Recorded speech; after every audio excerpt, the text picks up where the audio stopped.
नमस्कार साथियों, अगर आप भी एक पेंशनर हैं और आपको भी पेंशन राशि का लाभ प्रति माह मिलता आ रहा है तो आज की इस वीडियो को ध्यान से देख लीजिएगा, क्योंकि इसमें दीपावली को लेकर के क्या अपडेट आ रहा है, कौन से ऐसे नियम हैं जो चेंज हो सकते हैं, उन सभी के बारे में आज की इस वीडियो में हम विस्तार से डिस्कस करने वाले हैं। तो चलिए बिना किसी देरी के अपनी इस वीडियो को स्टार्ट करते हैं।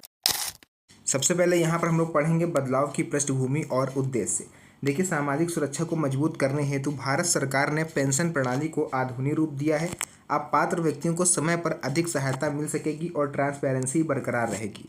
हर राज्य ने आर्थिक रूप से कमजोर नागरिकों के लिए यह प्रक्रिया आसान एवं काफ़ी ज़्यादा डिजिटल बना दी है, जिससे सभी पेंशनर्स को अब परेशानी नहीं होगी, बार बार उन्हें ऑफिस के चक्कर नहीं काटने पड़ेंगे। अधिकारियों की जो ऑफिस है, कार्यालय है, वहाँ पर बार बार अपनी चप्पल घिसने की भी ज़रूरत नहीं पड़ेगी। सबसे नंबर 1 पर देखिए कौन होंगे इसके नए लाभार्थी, क्योंकि पात्रता सूची में इसके बदलाव किया जा रहा है। क्योंकि मैं आपको एक क्लियर हिंट दे देता हूँ, सूत्रों के हवाले से खबर ये है कि दीपावली से पहले गवर्नमेंट आपकी पेंशन को लेकर के कुछ बड़ा बदलाव कर सकती है। जी हाँ साथियों, बिल्कुल सही सुना आपने। अगर आप भी चाहते हो कि ऐसा कोई भी बदलाव हो वो सबसे पहले आपको पता चले तो चैनल को सब्सक्राइब जरूर कर लीजिएगा, क्योंकि तभी आपको सारी जानकारी समय पर मिल पाएगी।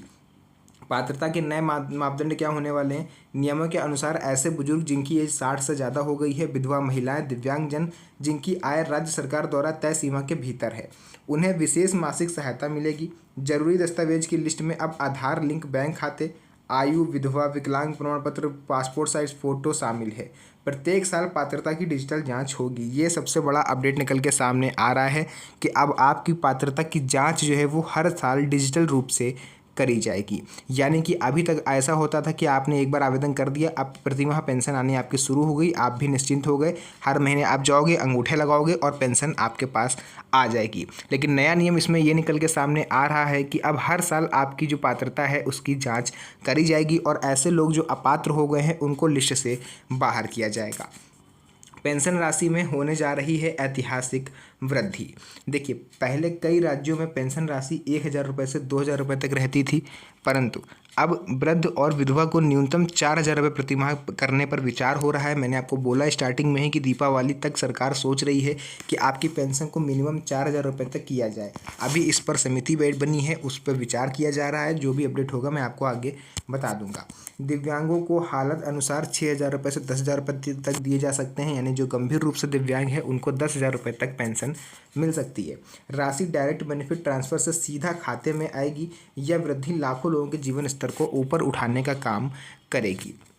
उसके अलावा 100% डिजिटल प्रक्रिया, सरकार इसको लेकर के चल रही है कि अब हर काम डिजिटली होगा, कोई भी काम ऑफलाइन नहीं होगा। अक्सर ऐसा देखा जाता है कि पेंशनर्स कोई भी अगर ऑफलाइन काम करते हैं तो उसमें उन्हें रिश्वत का सामना करना पड़ता है, घूसखोरी का सामना करना पड़ता है और अधिकारी उन्हें दौड़ाते हैं।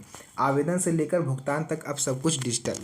पेंशन के लिए अब कागजी झंझट पूरी तरह से ख़त्म होने जा रहा है। आवेदन, दस्तावेज अपलोड, लाइफ सर्टिफिकेट, केवाईसी सब घर बैठे आप सोशल वेलफेयर वेबसाइट पर संभव होगा। सत्यापन के लिए फेस ऑथेंटिकेशन टेक्नोलॉजी लागू की जा रही है, जिससे कार्यालय के चक्कर आपको कम से कम लगाने पड़े। वार्षिक सत्यापन एवं दस्तावेज सत्यापित रखना। हर साल डिजिटल लाइफ सर्टिफिकेट कैंपेन नवंबर माह में चलेगा। देखिए, ये भी एक बड़ा अपडेट निकल के सामने आ रहा है कि अब से हर साल नवंबर माह में आपका डिजिटल लाइफ सर्टिफिकेट कैंपेन चलेगा, जिसमें फेस ऑथेंटिकेशन से जीवन प्रमाण पत्र अनिवार्य होगा। अगर दस्तावेज पूरे नहीं मिले या सत्यापन समय पर नहीं हो पाया तो पेंशन रोकी जा सकती है। यह नियम अपात्र व्यक्तियों को हटाने के लिए लागू किए जा रहे हैं। राज्यवार योजनाएं और स्थानीय विशेषताएं।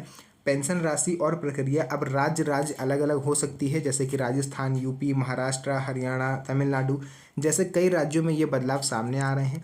राज्य सरकार की वेबसाइट से ही ताज़ा अपडेट लें। यह सुनिश्चित करता है कि लाभार्थियों को उनका हक उसी राज्य की योजना के तहत मिले।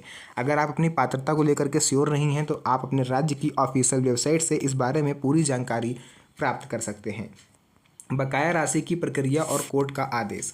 सुप्रीम कोर्ट ने ये चीज़ क्लियर कर दी है कि अब किसी भी पेंशनर की पेंशन रोकी ना जाए, क्योंकि त्यौहार नज़दीक है। अगर ऐसे में पेंशन रुकती है तो आपको काफ़ी ज़्यादा परेशानी हो सकती है। यदि किसी लाभार्थी की पेंशन या बकाया राशि रोकी गई है तो सुप्रीम कोर्ट ने स्पष्टीकरण ये मांगा और ये स्पष्ट निर्देश दिए कि सभी लंबित खाते जल्दी भुगतान किए जाएँ। पूरी प्रक्रिया पारदर्शी हो चुकी है, जिससे भ्रष्टाचार की संभावना लगभग समाप्त है। यानी कोर्ट ने यह भी कहा है कि अब किसी की भी पेंशन डिले नहीं होगी, स्पेशली त्यौहार तक तो नहीं होगी, और पिछली जो भी बकाया राशि है वो भी आपको समय पर दिया जाएगा। अगर आप न्यू आवेदन करता हो तो आवेदन कैसे करना है, समाज कल्याण विभाग के पोर्टल पर आपको चले जाना है, सभी जरूरी दस्तावेज और विवरण अपलोड कर दें, लाइव सर्टिफिकेट फेस ऑथेंटिकेशन से जमा करा सकते हैं, आवेदन की स्थिति ऑनलाइन ट्रैक करें, डीबीटी से राशि आपके खाते में आ जाएगी, बीच में कोई भी बिचौलिया नहीं होगा। जागरूकता और सतर्कता के लिए संदेश। लाभार्थियों को ये सलाह दी जाती है कि वे नियमित तौर पर अपने जिले राज्य की सामाजिक कल्याण विभाग की वेबसाइट पर जानकारी हासिल करते रहें, वहां से अपडेट लेते रहें, किसी भी फर्जी कॉल या वेबसाइट से सावधान रहें।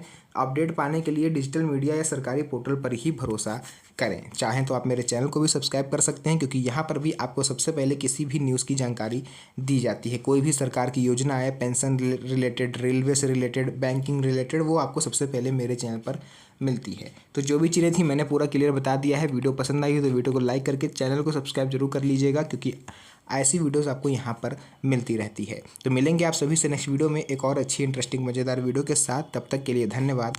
जय हिंद।